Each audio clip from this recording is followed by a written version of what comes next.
আপোনালোকে যদি কলিয়াবৰমেনৰ আগৰ ভিডিঅ'টো নাই চোৱা মোৰ চেনেলত তেন্তে চাই ল'ব, তেতিয়াহে ইয়াৰ মানে ভাল লগাখিনি আপোনালোকে ল'ব পাৰিব। এয়া আমাৰ দেউতাক আৰু অকণমানজনী শুয়ে আছে। দেখিছে কিমান ধুনীয়াকৈ আঁঠুৱাটো এনেকৈ তৰি দিয়া হৈছিলে। বলক এতিয়া বাহিৰখন চাওঁগৈ, ৰাতিপুৱাৰ দৃশ্য। ৰাতিপুৱা শুই উঠি আহিছোঁ এতিয়া ফুলটো চাবলৈ, ইমান বহুত ধুনীয়া লাগিছে। খালি অকণ বৰষুণ দি আছে, মানে ভবা নাছিলোঁ বৰষুণ দিব বুলি। ৱাও, বুজাব নোৱাৰি। ব্ৰহ্মপুত্ৰখন ধুনীয়াকৈ দেখিলোঁ। কিন্তু মানে বৰষুণ যে দি আছে সেইকাৰণে ক্লিনকৈ দেখা নাই, মানে তাৰ দলংখন মানে ভোমোৰাগুৰি দলংখন, এনে দলংখন পূৰা ক্লিনকৈ দেখি আৰু দেখাইছে। ইমান এটা ৰোমান্টিক পৰিৱেশ, তাতে বৰষুণ জাক দি দিছে, বহাগৰ প্ৰথম জাক বৰষুণ। সঁচাকৈ মনটো বহুত ভাল লাগি গৈছে। আৰু আপোনালোক আহিলেহে গম পাব ইয়াৰ পৰিৱেশটোৰ কথা, মই ভাষাৰে বৰ্ণনা কৰিব নোৱাৰোঁ, ইমানেই সুন্দৰ।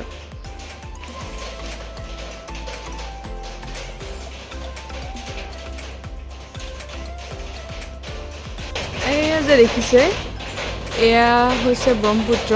ভোমোৰাগুৰি দলংখন অকণমানকৈ ওলাই আছে, আৰু বৰষুণ নিদিয়া হ'লে মানে স্পষ্টকৈ দেখিব পালেহেঁতেন।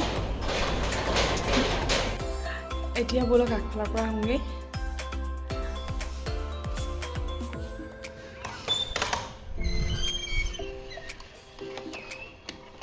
ৱাও,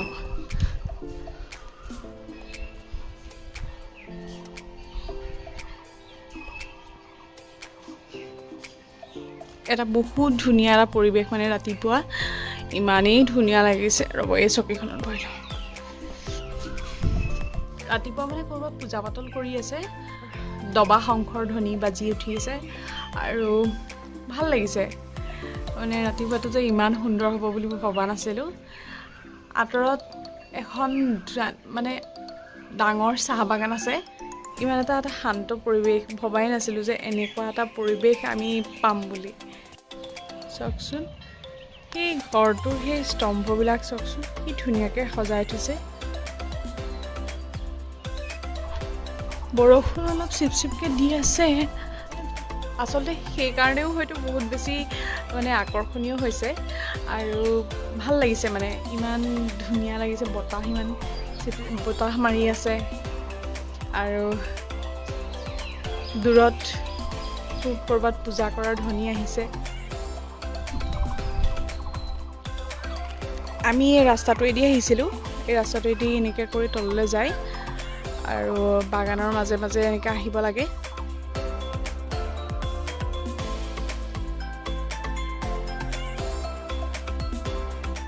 মোৰ পিছফালে যে দেখিছে এই কটেজটো, ইয়াতে আছিলোঁ আমি তলৰ দুটা ৰুমত, আৰু তলৰ এৰিয়াটো সম্পূৰ্ণ আমাৰ নিজৰে আছিলে। ওপৰত এজন আৰক্ষী বিষয়া আছিলে, যিহেতু আজি মানে ইলেকশ্যনৰ ডিউটি পৰি আছে।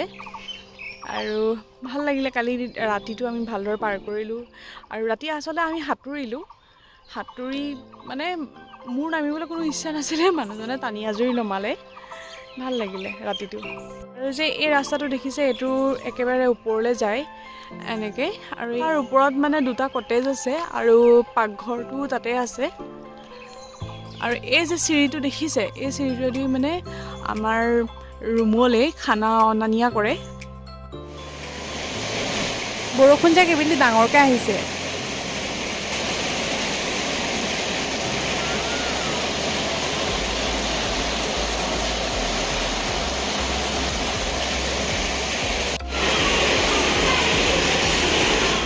আমি ওপৰৰ ৰুমকেইটা চাবলৈ যাম।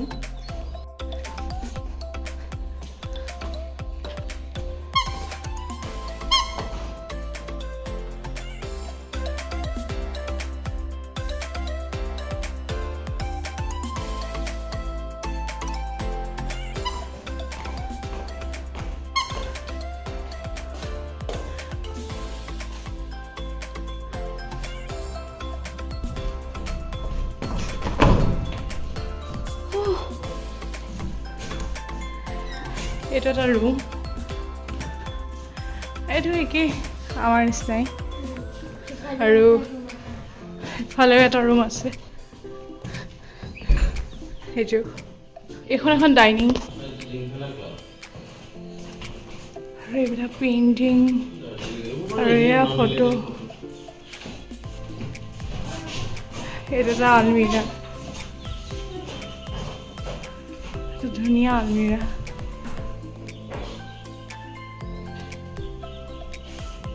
এতিয়া আমি যাম বাহিৰলৈ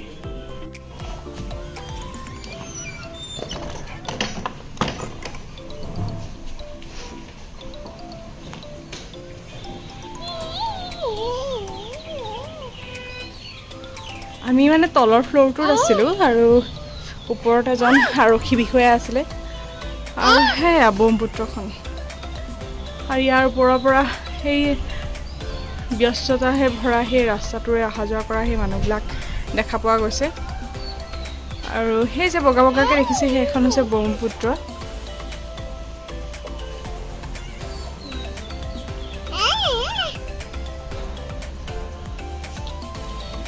জিউ আৰু মই মানে জিউ মানে পুৰা ফূৰ্তি হৈছে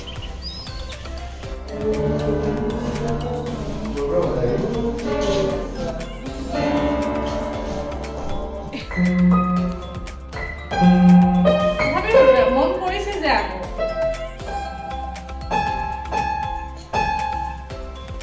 চাহ বুজাইছ আকৌ বুজা বহুত বছৰ পিছত বুজালে লাষ্ট এই 2000 চনতে বুজোৱা জিও লাগনি এনেকুৱা দুইখনতে এনেকৈ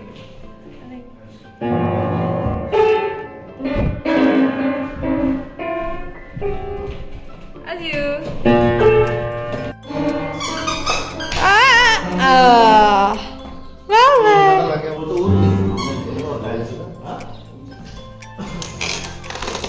এতিয়া আমি বেলকনিলৈ আহিছোঁ এইটো আগফালৰ হয় আগফালৰ পৰিৱেশ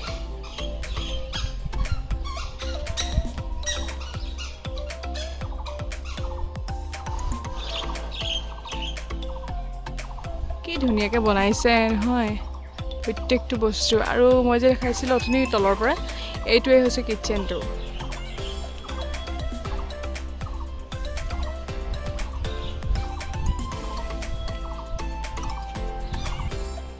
আমি সেই ৰাস্তাটোৱেদি আহিছিলোঁ এনেকৈ কৰি তললৈ গুচি যায় আৰু সেইখন এখন চাহ বাগান আৰু সেইটো এটা ঘৰ হয় তো এই খুঁটাবিলাক দেখিছেনে এটা ইউনিক ষ্টাইলত ৰখোৱা হৈছে আচলতে সেইবিলাক চাগে সম্ভৱতঃ এতিয়াৰ নহয় কাৰণ ইমান ধুনীয়াকৈ ৰখাইছে আৰু বনাই থোৱা আছে এতিয়া আমি এপাক ওপৰৰ পৰা আহিমগৈ ওপৰত কি কিনো আছে চামগৈ ওপৰ মানে এই পাহাৰটোৰ ওপৰলৈ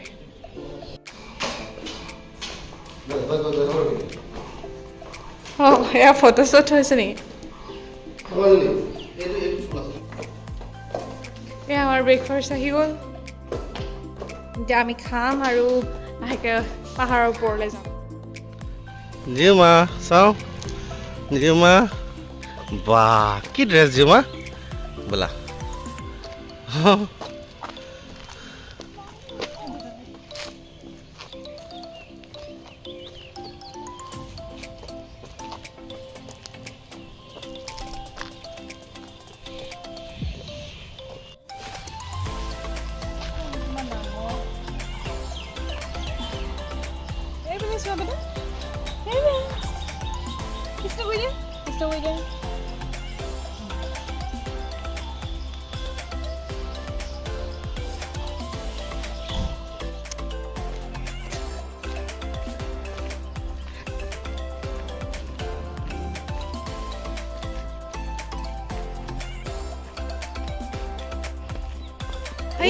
সেই ঘৰটোৰ ওচৰলৈ যাম দেই বাপেককে জীয়েককে তাতে হেৰি মই এতিয়া সেই বাংলো এটাৰ পিনে গৈ আছোঁ মানে বহুত চাবলৈ মন আছিলে মই আমাৰ কটেজটোৰ পৰা মই দেখিয়ে আছিলোঁ পাইছোঁহি আৰু